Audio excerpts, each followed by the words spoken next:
আজকে জয়পুরহাটে অনুষ্ঠিত হয় বিএনপির এক বিশাল জনসমাবেশ। এখানে যোগদান করেন জয়পুরহাট জেলার ৮টি থানার নেতাকর্মী। জয়পুরহাট জনসমাবেশে উপস্থিত ছিলেন পাঁচবিবি থানা বিএনপির সভাপতি সাইফুল ইসলাম ডালিম সহ বিভিন্ন অঙ্গ সংগঠনের নেতৃবৃন্দ। পাঁচবিবি থানা বিএনপির সভাপতির সঙ্গে যোগদান করেন পাঁচবিবি থানার ৮টি ইউনিয়নের বিভিন্ন পর্যায়ের নেতৃবৃন্দ।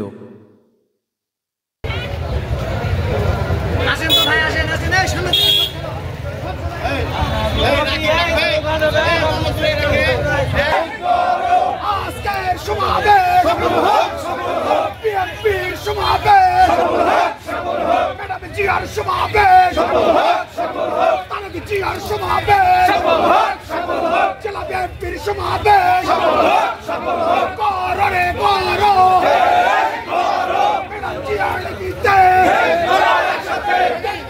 শহীদ জিয়া, খালেদা জিয়া, শহীদ জিয়ার স্মরণে ভয় করি না মরণে। যুবদলের সমাবেশে